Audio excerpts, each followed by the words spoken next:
Welcome, everybody. My name is Ana Maria Vargas. I'm the research director of the Swedish International Center for Local Democracy, and I'm very pleased to be here to welcome to these local democracy talks, Democracy and Security in Ukraine, Unpacking Local Resilience and Prospects for Reconstruction. This event, it's inspired and is the result of one of the research projects that we finance called Opening the Black Box of Political Will, Local Public Authorities and Anti-Corruption Efforts in Ukraine. The research was conducted, of course, before the war in Ukraine, and it was showing important results of what was the progress being made in Ukraine in combating corruption at the local level. And I will share one of the important results that inspire us to make this event is that it is really important to enable collaborations among different actors if we want to eradicate corruption. So this event, we will discuss the findings of the project in light of the Russian invasion, of course. And there is one important aim, which is allowing for partnerships between academia, local governments, businesses, NGOs, volunteers, associations of local governments, and international organizations to take hands of what this research was, with the conclusions of this research, but also to be able to act, to meet each other, and to share our own experiences. The event is being, we have simultaneous interpretation to Ukrainian language. So if you need interpretation, you can go into the bottom of this Zoom screen and press interpretation, and at the bottom Ukrainian. And I will ask Maria to share information. Yes, I'm really я дуже рада всіх вітати. Бачу, у нас представлені різні регіони, і не тільки України. У нас є і Корея сьогодні, і Британія, тому дуже рада, щиро вітаю. Будь ласка, якщо комусь необхідна українська, ви можете на панелі відзначити interpretation, там такий значок, і вибрати українську мову. Зрозуміло, так? Interpretation внизу ви можете побачити по центру interpretation. Будь ласка, натисніть, якщо вам необхідний переклад. У нас працює наша колега зі Львову, наразі перекладає, тому, будь ласка, приєднуйтесь. It seems like maybe we are having a problem with the interpretation. It's not working? It should work. Just give us 1 second. Now it started working, now that you mentioned it. Oh, wow, great. There are things that work with magic. Good. So if you needed an interpretation, then you can get it there. I will, before give the floor to the person that would be doing the welcome remarks, thanks our partners helping us in the organization of this event. They are DLOG, the Development Partner Network on Decentralization and Local Governance, the Swedish Institute, Clusters of Sweden, UNICEF, and NALAS, the Network Association of Local Authorities of Southeast Europe. So I would like to give the floor now to Johan Lilia, the Secretary General of ICLD, to provide us with his welcome remarks. Thank you so much, Ana Maria, and good afternoon and welcome to this important event, all of you. Local Democracy Talks. We are so happy that we have our excellent panelists, which will have a dialogue about democracy and security in Ukraine. And as you have seen, it's about unpacking local resilience and prospect for reconstruction. My name is, as said, Johan Lilja. I'm the Secretary General at the Swedish International Center for Local Democracy. I do hope you are well in these special times.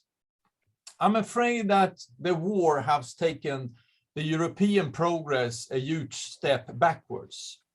But at the same time, it has revealed for us all that we must protect democracy every day.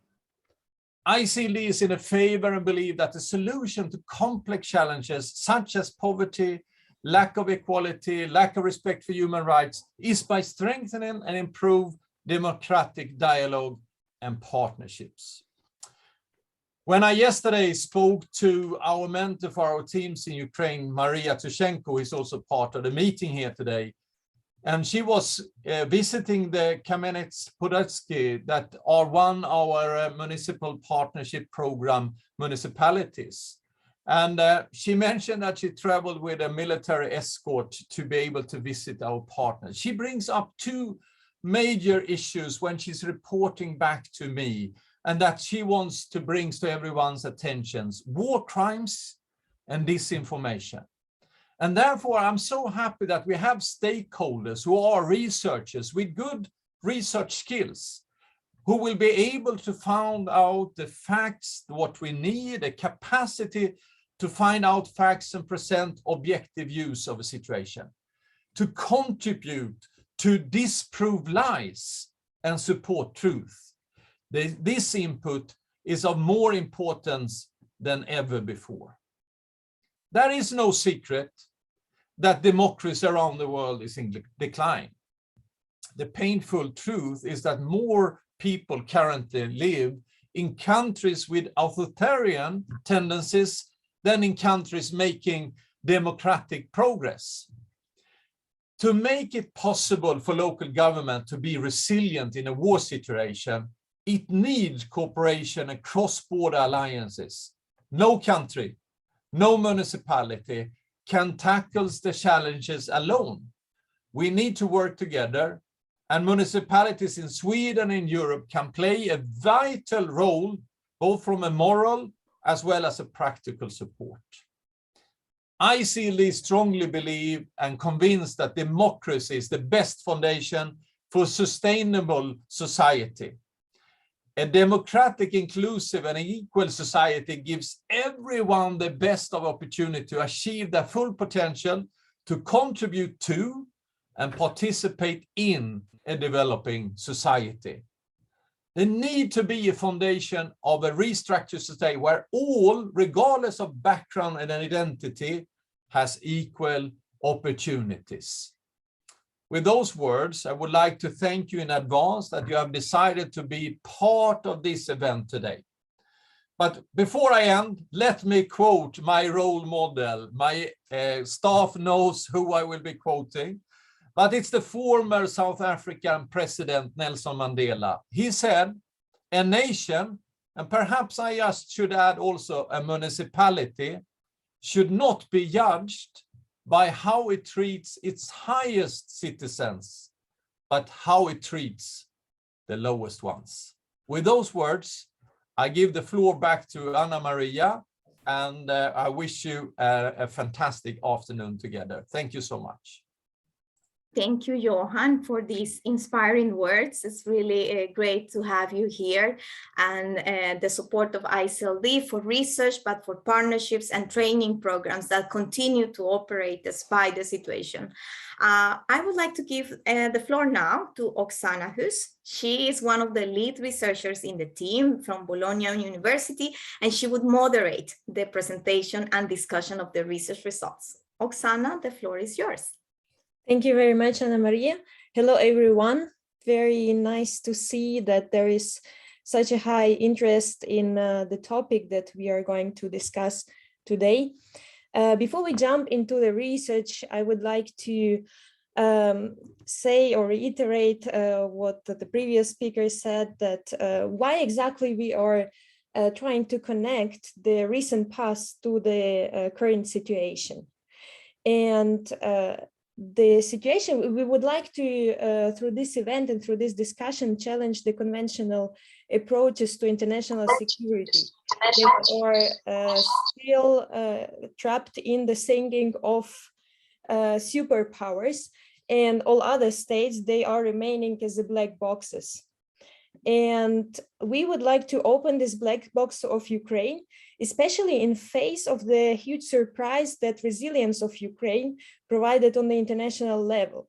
So normally in a conflict like this one, or in the war after the invasion, full-scale invasion of Russia, other countries or many countries would turn into failed states. But in Ukraine, we are observing a very interesting dynamic that the country or the society in the country is getting even more agency and is becoming a subject of international relations as such, with the even more stronger, with a stronger role than before. And why do we think that this is important and linked to our research that we are doing on corruption and anti-corruption on the local level? Because in Ukraine, since 2014, many reforms took place. And anti-corruption reform was one of the most important ones, in line with the decentralization reform. And both of them we are combining, in fact, when we are asking questions of our research. And what we see now, that the patterns that we saw that helped for the society to bring anti-corruption reform forward and to change some local authorities towards better, this pattern, we see now that they are helping to stay resilient in the war and to maintain the country. And to link everything to the future, to the next steps, we need to think not only of physical reconstruction of the country, but also of the institutional one. And which institutions are we going to support, and to what international agencies can provide support. And this is why we decided to structure this input. First, that we present the findings of our research that we've been conducting in the past 2 years. Then we also invited 2 representatives from Ukraine, from Kharkiv and from Ivano-Frankivsk, from 2 different cities from east and west of Ukraine, to discuss with them current situation, what does it mean resilience on the local level. And then we are going to go with you into the rooms to discuss future prospects and using the input that we gained in the first session. So I would like to present my colleagues with whom we were conducting the research. This is Marcia Grimes. She is a lecturer at the Political Science Department and researcher at the Quality of Government Institute of the University of Gothenburg. And Marcia researches the role of civil society in combating corruption. And also Alexandra Koidel. She is lecturer at Kyiv School of Economics. She wrote her PhD on open local government in Ukraine, and she's also working extensively on anti-corruption and decentralization reform in Ukraine. And Alexandra is also consultant to a couple of international organizations like Congress of Local and Regional Authorities and UNESCO, among others. And I would like to give the floor to Marcia, who will introduce the project, and Alexandra, who will introduce our results.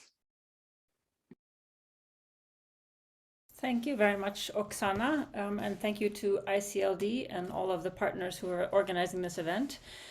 It's really an honor for us to be able to present our research findings and our project to you. We feel like it's an incredibly important conversation that needs to be ongoing now about how to rebuild and strengthen not only the physical infrastructure in Ukraine, but obviously also the institutional infrastructure. So we hope that we can help to get this conversation to continue to develop, and we're very grateful to all of you for also wanting to be here to participate in that conversation. And also, before beginning, I'd like to thank the 2 partners that we've collaborated with in doing the research, the Kyiv School of Economics and also the Anti-Corruption Research and Education Center, as well as the Kyiv Molia Academy. So all of them have helped in conducting the research. I think Alexandra will share the screen so we can show you, you can follow along a little better. So the specific focus of our project was, as the title indicates, to understand efforts to promote anti-corruption reform at the local level in Ukraine. Corruption and democracy, since this panel is more focused on democracy and promoting democracy, but corruption and democracy are obviously interrelated in very complex ways. And most importantly, when doing the research to understand these anti-corruption movements, we really got insight into a lot of the significant democratic mobilizing going on at the local level, and even the inclusive policy deliberations that were taking place. And we think that these, understanding these and unpacking these will help in sort of helping to restart those processes in a post-conflict setting. So what we really saw was an emerging sense of accountability between non-state actors and government actors, and a sense of ownership that was developing at the local level there. The research project took on 3 overarching questions. The first was, what does political will for anti-corruption entail? And we'll return to this question a little bit later in the presentation, but here I'd just like to point out that political will is already a difficult concept, but it does mean that the leadership of any sort of setting, a country or a local government has an intention and would like to bring about some sort of change.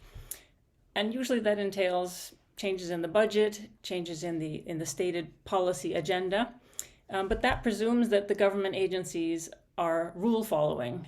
And when there's corruption, by definition, rules are not being followed. So what does it mean to need political will or to develop political will for anti-corruption? It often entails that a much larger set of actors have to be on board, both government actors, both political and in terms of and actors from the bureaucracy, but also actors from the business sector, since they're very often the ones that are also engaging in and some of them benefiting from corruption. So that was our point of departure in understanding political will as it relates to anti-corruption, that it's a broader process, and we took that as a point of departure. The project also tried to map and describe the activities and the tactics that civil society associations have employed in 24 different cities in Ukraine. We won't discuss those findings quite so much today. We'll focus more on the third question, which is trying to understand what actually contributed to the positive development. So we did find settings where there was more positive development in terms of mobilizing political will to combat corruption. 6 cities, which Alexandra will talk about in a little bit. And we focused on those to try to understand what contributed to these positive developments. And before turning the word over to Alexandra, I'll briefly describe the setting. Ukraine, I think many of you know the setting quite intimately, but it's important to remember that Ukraine in 2020, when our data collection mostly took place, was really in the wake of quite a major window of opportunity, I would say, an opening of a window of opportunity with the Euromaidan in 2014 that put political corruption on the agenda. And then in approximately the same time, there was a large process of decentralization. So those combined processes, I think, made an opportunity for change quite possible at that time. So even if I think our observations and our findings might have relevance for other settings, it's important to keep that in mind, that these local processes were against the backdrop of a much larger ongoing discussion in the country as a whole. So we carried out a survey of civil society associations. We got 172 responses from different organizations that were active at the local level. But then what we'll present today are more the findings from an interview study. So there were 71 interviews carried out in 5 cities specifically. And those were with politicians, city council members, and to some extent also civil society associations, but more focusing on the actors that were involved in the changes themselves. With that, I will turn the word over to Alexandra. Thank you very much, Marcia. Thanks a lot, Oksana, for the presentation, for setting the ground, and of course for ICLD for the invitation and for supporting this project. So what I'm going to present as the next slide is the perception of political will in the 24 cities in Ukraine according to the civil society. We have been measuring it in several questions. I unfortunately don't have the time to discuss how exactly, so you will have to trust us here on that.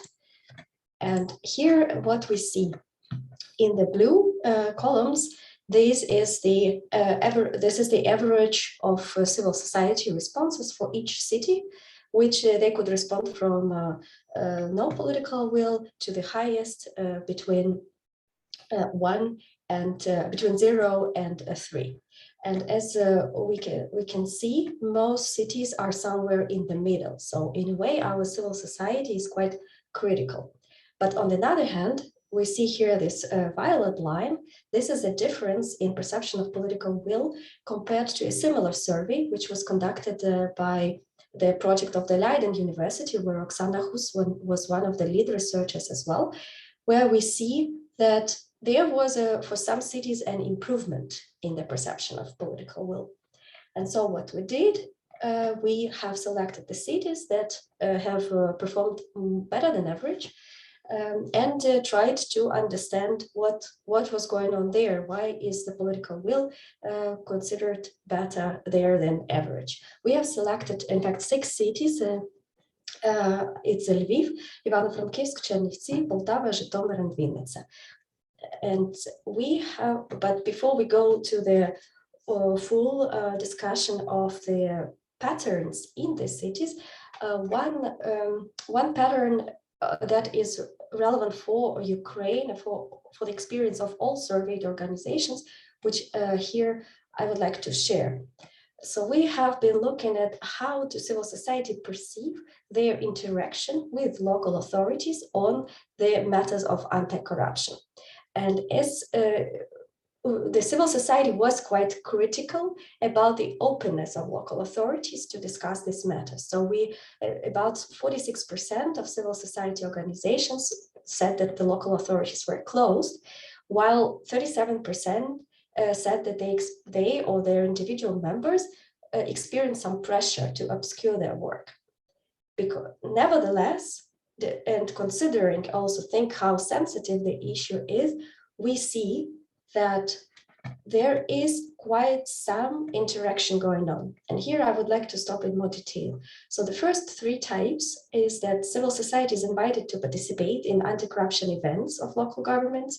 They accept offers, the local government accepts offers for trainings from the civil society and uses their expertise. This tells us a little bit that when local authorities invite civil society, the organizations are perceived as resources. They can bring something onto the table.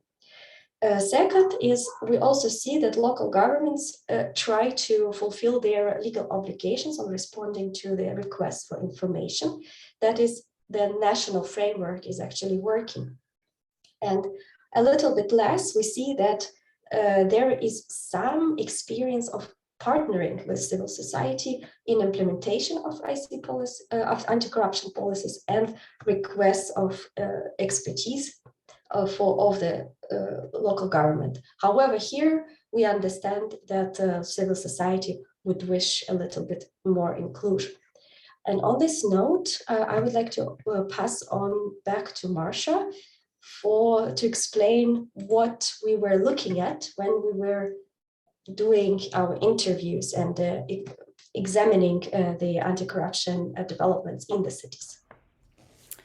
Yes, so as Oksana mentioned initially, my own research focuses on corruption and efforts to try to improve the quality of government in different settings. And in order to really understand and appreciate, I think many of you inherently understand that corruption can be a very difficult problem, a difficult nut to crack. But to really sort of break it down analytically, we can think of corruption as a collective action dilemma, or rather to say that to build well-functioning institutions is a collective action dilemma. What do we mean by a collective action dilemma? It's the kind of situation in which all actors involved have a reason to collaborate. They have there's some benefit that can come from collaborating, but in the same situation, they also have incentives to not collaborate, because collaborating entails an effort, a cost of some kind, and their best hope is that other people will collaborate and the benefit will come about without they themselves having to collaborate. So a lot of human efforts, collaborative efforts, share this kind of dynamic. And when it comes to corruption, what it means is that the people who are in office often are the ones that are benefiting corruption.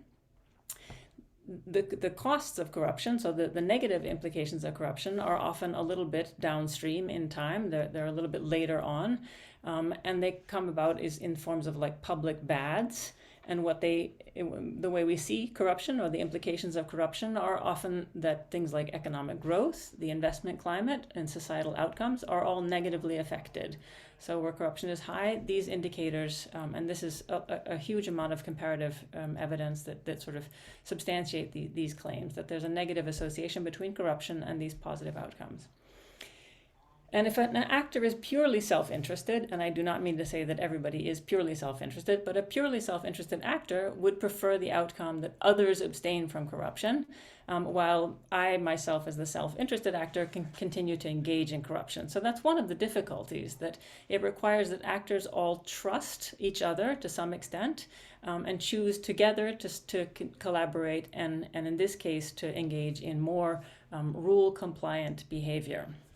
So that's the nature of the problem, and the solutions sort of mirror or follow from this analytical description, which is that rules and regulations rarely are the solution to the problem. If people are already not following rules, it's rarely sufficient to put new rules in place.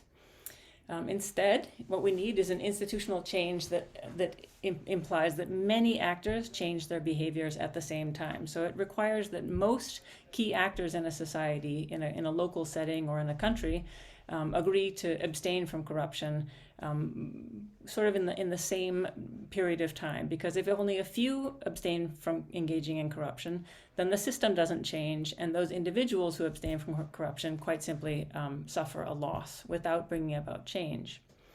So there really is like a larger shift that needs to happen, and almost a transformation in the distribution of power, because those who are in office can no longer use that office to maintain their own or to enrich their own material well-being. And we can discuss this in also sort of in a more theoretical way, as that developing these well-functioning institutions is a second-order collective action dilemma. So all the political leaders and the civil servants in, for example, a city government, they might hope that everybody else will make the effort to bring about reform and really like work to develop the needed policies, while they themselves don't have to make that effort. So the point that I really want to make here is that bringing about change to reduce corruption is actually extremely intricate, and it requires a great deal of collaboration among actors, and it requires a great deal of trust among actors, that other key actors will actually make the effort to put the needed institutions in place and to follow through on their own commitments. So with this said, I'll hand the word back to Alexandra, who will discuss what we came to focus on in these 6 case studies. And what we did focus on was what we call functions of communication. So after doing initial interviews, we realized that there was quite a bit of variation in terms of what approaches were used in the different cities, who was promoting or who was pushing the processes forward, how it was organized. But we saw patterns in terms of the kinds of efforts that had to be made in communication among actors to actually like keep the whole process, to keep the mobilizing moving forward, to keep the reform processes moving forward. And we know from research on collective action that communication among actors is actually extremely crucial. And so with that said, I'll hand the word back to Alexandra, who will spell out and tell you what we found empirically. Right. So as Marsha already said, there were very different forms of communication, but we could see that this communication at the local level usually involved 3 types of actors. First of all, the local government itself, civil society activists, and business representatives. Moreover, within the local self-government, we had political actors, but also very active executive parts of the administration. And the functions of communication were 3 larger ones. So the first major function of communication was to induce initial commitment. It is as simple as that all these 3 types of relevant actors had to commit to each other that they are now really thinking and doing anti-corruption effort. Second, is that once this vague commitment is made to each other, it is important to operationalize it. So to make it into workable solutions and make it something that can be implemented and then tracked.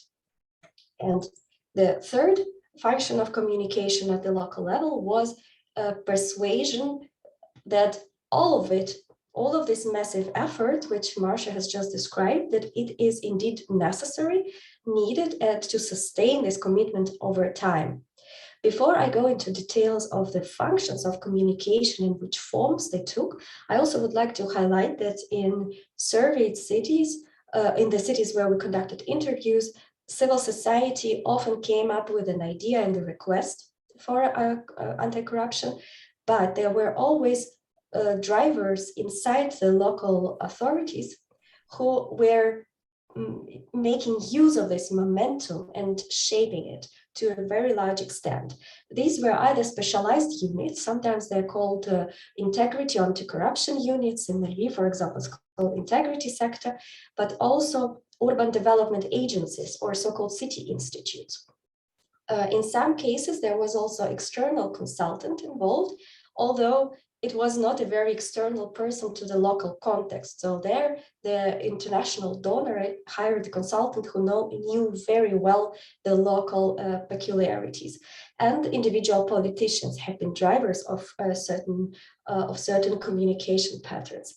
And here is the enabling role of the donor community was very visible because for example, the European Anti-Corruption Initiatives with its Integrity Cities project has contributed to enabling the communication so that the German Society for Collaboration, GIZ, or foundations which had their own ideas such as participatory budget.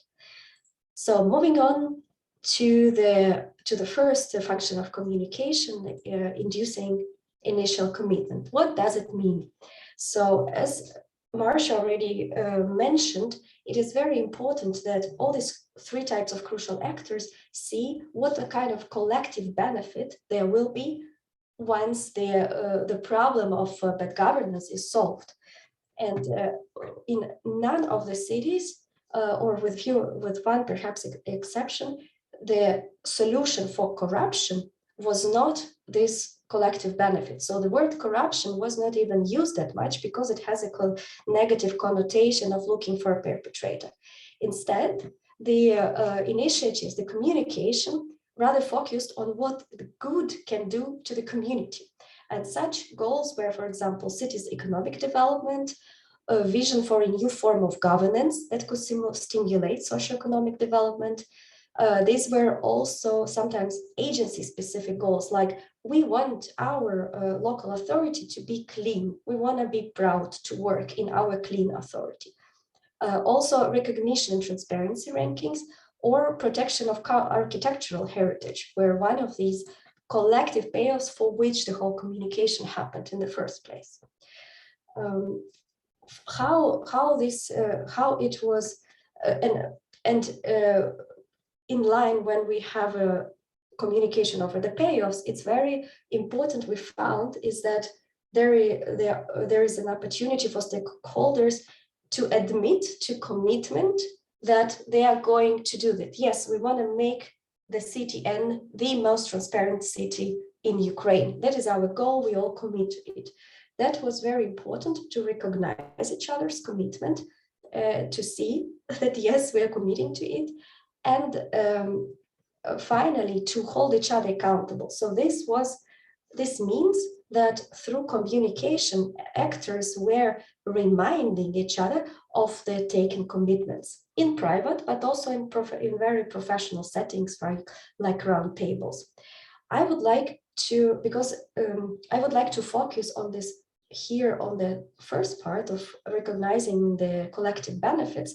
How was it structured? What kind of communicative spaces were used? Some of them were institutionalized. Two examples I would like to give from the two cities of Lviv and Vinnytsia.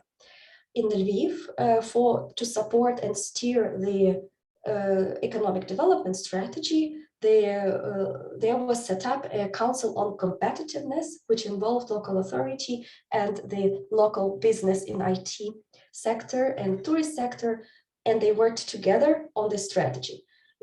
How does corruption relate there? In fact, their issues of intransparent governance were raised as the participants discussed these overarching goals, and then they were solved. It was also a regular space where participants could ask each other, okay, you promised something, you did not do that. Why is that so? Similarly, the city of content in Vinnytsia was built as a civil society and local authority platform where they co-created the principles how they want their city to be governed. Again, it was a sustained exchange over time. So for Lviv, the active phase was between 2009 2016, with some continuation until 2020. For Vinnytsia, it took almost 4 years to build out this institution. So you see, it's a lot of effort for this communication. Here, the role of Urban Development Agency was crucial. But of course, you don't always need to build these big platforms. There is lots of non-institutionalized communicative spaces, starting from media coverage of successful pilots of different initiatives, to roundtables, to inviting a civil society to an executive meeting and letting them say what they're expecting from the authorities, and bilateral meetings and or even ad hoc visits of citizens to the sessions. So multiple forms have been taking place. Now, moving on from the inducing initial commitment to the operationalizing commitments. There were way more communication going on in this realm. And one is about identifying strains of problem. Quite often, there is a corruption is a big problem, but not breaking it into actual issues which can be solved. Communication here was helping, for example, through through corruption risk assessment interviews. Again, here through communicating with, for example, businesses that suffered from intransparent tenders, the local authority could find out the bottlenecks in the system and remove them. Then some local authorities formed partnerships with civil society monitors and just normally ask them, okay, hey, are we doing okay? Are our tenders fair? And there were multi-stakeholder meetings. For example, the picture here is from Lviv, where the local unit, integrity sector, together with the civil society organization, arranged a meeting with businesses and other stakeholders to ask, okay, we want to have an anti-corruption strategy, what's the problem? And they were going one by one. Crucial here is the role of the facilitator, of the moderator, who could shape the flows and let people get really the ideas out. This facilitation was good. And we find, finally, the two other important functions were developing and negotiating operative solutions. What does it mean? Is that through communicating with experts and with stakeholders, local authorities got this expert and intricate knowledge into the solutions. They did it through working groups, informal bilateral discussions, and municipality donor dialogues. And finally, very often, local authorities validated their measures. For that, some of them even created lists of stakeholders with whom they were consulting. And what does it mean? That here the question is a reality check. So through communication, they found out whether this would work in practice or can be improved. And in terms of validation here, I would like to highlight just one, is that very helpful was informal bilateral consultations with experts. But it sounds simple, but it means that lots of trust has been built in order to be able to ask even these experts for a quick response. And it means that the authorities were acting upon this with respect and with respect to the recommendations of the civil society. And last but very not least is the third function is persuading stakeholders. What in all of these cases, we always found the one actor, external consultant or civil society or politician or executive that was bringing through informal communication to different key stakeholders and better players the idea or the draft regulation. So this communication was ongoing, almost unnoticed, almost taken for granted, but it is also like a glue for the whole communication process. And to complete, what we found is this communication must go from the bottom, from the context and from the needs of the locality, but some recommendations can be given. For example, multi-stakeholder platforms that are having some kind of collective benefit in mind can be supported, or those that try to understand the strains of a problem. Also, importance of facilitating institutions and agencies, and these can be supported, these agents that structure communication. And finally, to support process thinking and mapping the analytical skills, like doing the interviews even, which was very important to identify strains of problem, is something that can be supported. So thank you very much. And I would like on this here to thank those people who gave us interviews and told all of this. I know some of them are in the audience. We really appreciate your input. Thank you very much, Alexandra. So from these findings, what we see that since 2014 and 15, Ukraine had a separate battlefield of anti-corruption that changed, in fact, or forced to change the relation between state and society. And in the historic perspective, one needs to understand that post-Soviet society was very much detached from the state, and citizens were rather unactive. And anti-corruption revealed to be the field just because of what Marcia mentioned, that this is very difficult to counteract corruption because one needs to collaborate. There was the field that kind of generated society and authorities and businesses to bring everything together.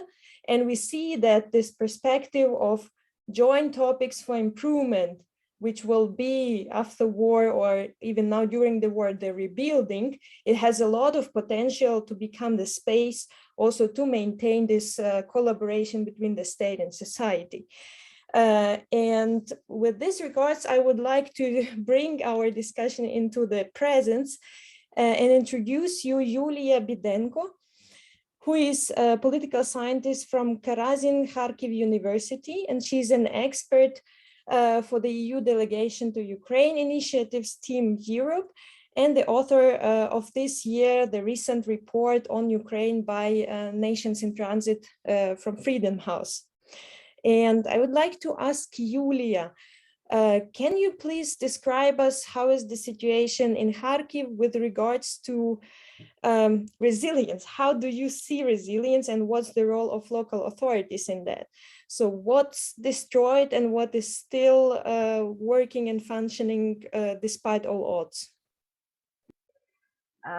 Thank you for having me here today and for this opportunity to be vocal about what's happening in Kharkiv now. But actually, I also want to say that I was involved recently in a project related to local resilience, and it was a huge issue for Ukraine.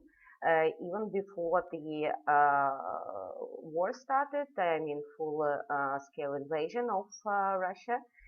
And actually, we have kind of such discussions among Kharkiv civil society, because from the one point, the city is largely destroyed, and we have this spirit at the moment of mutual support, and we maintain more mutual understanding and even higher level of trust than before the war, especially this trust between local, national, and civic society institutions, especially, I mean, volunteers, maybe not experts, but still.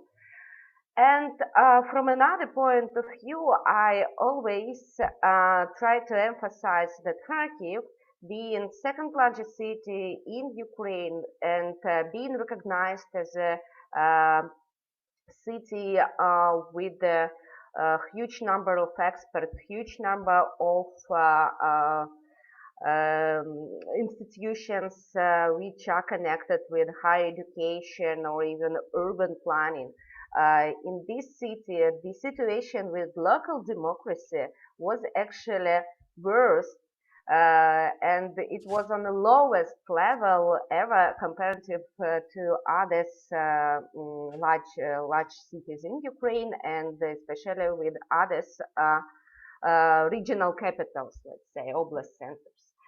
Because, for example, when I conducted the research about the legal framework, how to organize public hearings and how it's happening in practice on the ground, apparently Kharkiv hasn't any town hall meetings or public hearings for during years, even before the war. And these practices, how to cooperate with the civil society, or how to, how to involve people in this discussion, they were often manipulated by local authorities. That is why I think we have a lot of issues at the moment. If I may, I would like to show you how Kharkiv is looking at the moment, and actually it will take just a few minutes, but still you should understand how it was destroyed. It's exactly the building where I studied sociology, and when I have some lectures as a teacher later. And actually, what was happened in Kharkiv show us not only the level of resilience which Kharkiv showed and the level of resistance which it performed to whole world, I would say, but also it could be the bad lessons which should be taken as well. Because, for example, up to 20,000 of people fled Kharkiv every day, and this evacuation was extremely badly organized by administrations. We were saved mostly because of National Railway Company, which organized this process, but still it was very bad. And from 20 to 50,000 of people, they lived and still live in a Kharkiv metro station.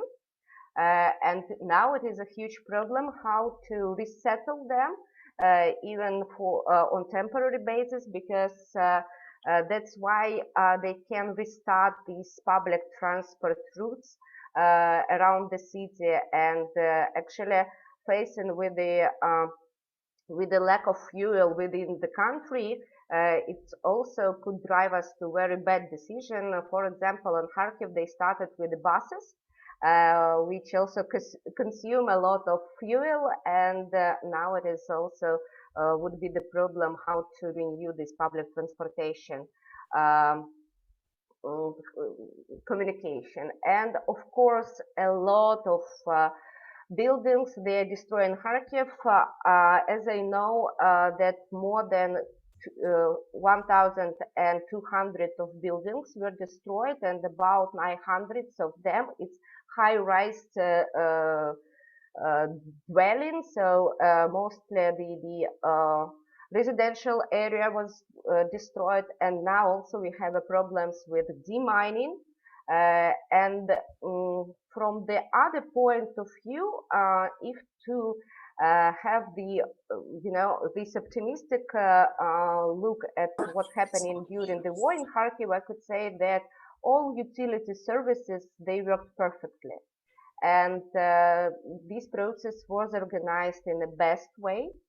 And from another point of view, people now they try to go back in Kharkiv, and they try to be helpful and work all together with these utility servicemen. And I think it's kind of momentum of this,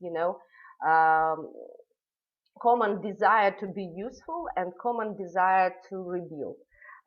When we're talking about local communities nearby Kharkiv, which were also largely destroyed, I have even a better hope for them, because they really try to work all together. When we are talking about such large city as Kharkiv, at least it is larger than Estonia or Montenegro, taken as a whole country, you can understand that this process of common taking decisions, of involving people in this decision, it faced with a lot of problems, and just try to connect what was before and what is now. And finishing maybe my remarks, I would say that for local resilience, geography matters, of course, because still Kharkiv could be reached by Russian artillery even from Belgorod. It's a bordering city from the side of Russian border. And actually, what we faced, it was the negative effects of local populism.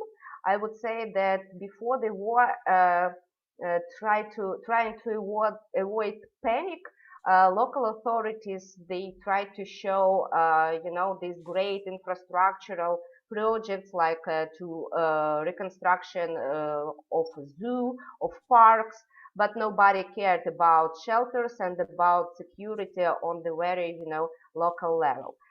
But from the other point of view, what is the positive moment in this, I would say, populism in 2020 and in 2021, when we had local elections, that politicians, they didn't play this geopolitical card, and they addressing only to the local perspectives and local issues. And for me, it's a good point that decentralization really worked in Ukraine.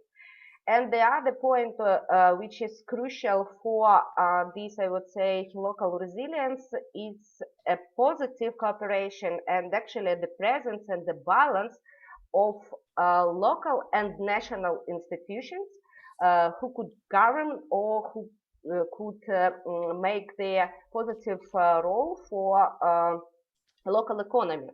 For example, in Kharkiv, we have a lot of national government institutions, such as universities, research institutions, national think tanks, or national-owned enterprises, and they always could be like a spirit of the state of national idea, and also which was badly provided by local authorities could be provided by national ones. And of course, I think the idea of further rebuilding is could be performed in a better way when we have this attention of civil society, public taking in general, and of course donors. And that is why we shouldn't forget about small communities nearby this destroyed area.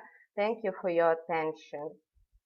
Thank you very much, Julia, for the examples that you brought up. So we see in the city that has been massively destroyed in the beginning of the war, that where local authorities are not able to work, like, for example, railway company or citizens, they are jumping in and fulfilling the functions that need to be done and doing the work that has to be done.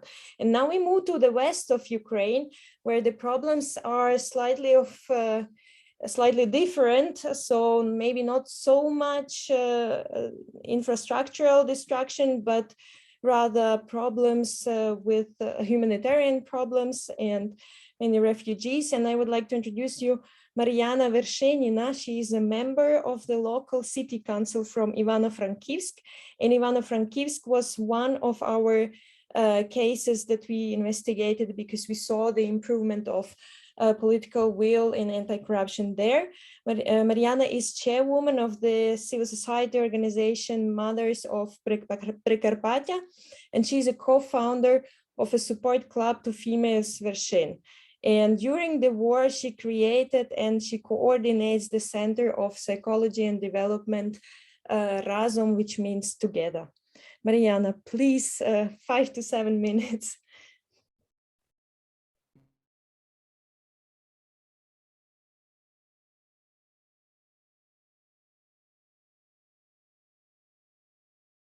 Вітаю, друзі.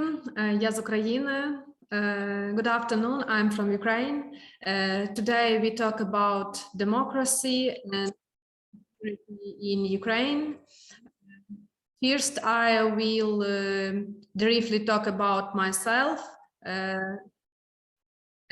In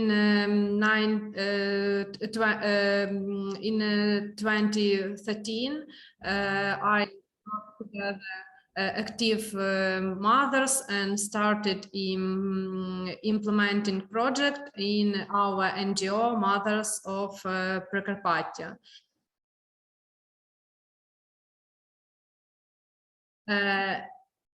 Among the project was following introduction of the electronic register in kindergartens, international architectural competition of child-friendly public space, and later the implementation of the project, which was the winner of the competition. I was the leader of the cult food movement in the Prekarpattia region. The project aims to change the culture of students' nutrition in schools. Co-founder the Women's Motivation Club Vershin. Since the beginning of 2020, I have been a private entrepreneur, and since the fall of 2020, I have been elected deputy of the Ivano-Frankivsk City Council. Mariana, maybe you can tell, can you hear me? Sorry. In appeasement, we developed democracy. I have constantly emphasized in importance of transparent publishing draft decision, online broadcasting of council sessions, and community meetings. Mariana, so as a person who combines these two roles, as a civil society representative and local authorities, the plans for this. Can you hear me, Mariana? Mariana, can you hear me? She's on mute. Mariana, can you hear me? Does it work now? Okay, perfect. I would like to ask you to focus on the question as a representative of civil society and local authorities. How is the situation going on now? Where do you see potential for cooperation or examples where local authorities are working together with civil society? And also, please feel free to speak in Ukrainian because we have the, oh no? Okay, so no, sorry for distraction. That's only in one direction, the translation, right? So please continue in English. I'm sorry. Отже, щодо спілкування влади з громадою, то зараз в період війни спілкування власне влади з громадою дещо змінилось. Мене чути? Ось, більше спілкування відбувається через мережі, месенджери і телефонні дзвінки. Також незаплановані якісь зустрічі, які відбуваються десь в громадських просторах. Якщо говорити про ситуацію, яка зараз в нашому місті, то з перших днів війни, з 26 лютого, я створила центр психологічної допомоги в Івано-Франківську, і, власне, в якому вдалося об'єднати 160 психологів і психотерапевтів з різних куточків нашої країни. Власне, ініціатива розпочалася зі спілкування з місцевими спеціалістами, фахівцями, але згодом, коли до нас почали переїжджати з різних куточків України фахівці, вони також приєднались до команди Центру психологічної допомоги. Спочатку було організовано чергування психологів у ЦНАПі, Просвіті і Карітасі. Це ті точки, де була найбільше зосереджена кількість переселенців, це ті місця, куди спершу потрапляли люди, які тікали від війни. Також наступним таким напрямком роботи Центру психологічної допомоги це було створення гарячої лінії, на якій ми надавали консультації і допомогу онлайн по телефону. І, власне, ці телефонні лінії охоплювали консультації людей як із Харкова, так і з Львівської області, так і з Києва. Я не знаю, як вони знаходили наші контакти, але вони до нас телефонували, і ми надавали їм підтримку.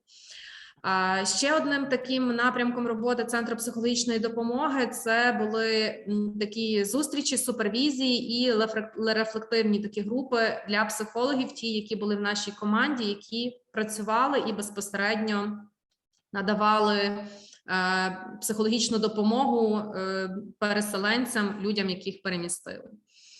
Також наступним таким важливим напрямком, який ми організували і проводили, це такі теплі дружні зустрічі для внутрішньо переміщених людей. Перша така зустріч відбулася 4 березня. На цю зустріч прийшли близько 20 людей, які переїхали в наше місто з різних куточків нашої країни. Наступним напрямком це були зустрічі для дітей. Також діти є дуже чутливими і вони потребували підтримки власних фахівців. Щодо допомоги і співпраці. Спершу наші зустрічі ми проводили в дружній громадській організації, яка мала своє приміщення, і вони нас пустили. Це громадська організація «Стан», але згодом в організації розпочалися свої проекти, і їхні площі були зайнятими. Тому ми почали спілкуватися з бізнес-середовищем, і моя колега, товаришка, жінка, яка має клуб англійської мови, і в період війни заняття припинились, вона дозволила нам також у приміщенні свого клубу проводити ці дружні зустрічі, які ми проводили для внутрішньо переміщених осіб, за що ми їй, звісно, дуже вдячні. Зараз ми вже маємо своє приміщення, яке також допомогли нам отримати, яке ми орендуємо зараз, і ми його отримали за допомогою фінансової підтримки людей з Америки. Наразі це приміщення ми орендували на 2-3 місяці, але будемо продовжувати. У нас є 130 квадратів і 3 кімнати для групових та індивідуальних занять. Також я при нагоді запрошую присутніх, хто нас слухає, хто нас дивиться, побачити на власні очі, як нам у час війни вдалося відкрити центр і організувати тут свою роботу. На сьогоднішній день в нашому центрі ми надаємо як послуги і таку підтримку для дітей, так і для дорослих. Здебільшого це люди, які приїхали з різних куточків нашої країни, тікаючи від війни. Крім того, ми працевлаштували також на роботу, взяли психологів, які переїхали з Луганської області, це вчитель, яка займається з дітками, і психолог з Запорізької області, з міста Запоріжжя. Загалом через проект «Центр психології та розвитку» вдалося надати допомогу понад 4 тисячам людей, які були внутрішньо переміщені. Якщо проговорити Про освіту. I'm sorry, we will need to wrap up, but we will have in the breakout rooms also time to share more examples that you are having, because I think now is really important that you share this initiative of bringing together civil society, but also as a representative of local authorities and businesses. Так, ще кілька слів на завершення скажу, що до міста Івано-Франківська станом на сьогоднішній день, власне, 17 травня, перемістилось 33 037 людей. І з них до 5 років це 2821 дитина, і від 6 до 17 років це 6615 дітей. Решта – це дорослі. Mariana, many thanks for sharing your experience and your input. This is incredible what the cities like Ivano-Frankivsk are managing to do and to provide. And I really, really encourage you and invite you to share more examples that you are having in the breakout rooms that we are going to go now. And Anna Maria, please guide us how to do that. Okay, thank you so much. And I think we'll have the point of this panel today and this talk is to be able to find alliances and collaborate with other actors. So I would open, without saying more, the breakout rooms, and you can join them yourselves. And in each of these breakout rooms, we have a moderator, and also we have someone taking notes so that we can share with you the results. And these, I hope you can see my screen. So these are the 6 breakout rooms that we will have, and I would open them.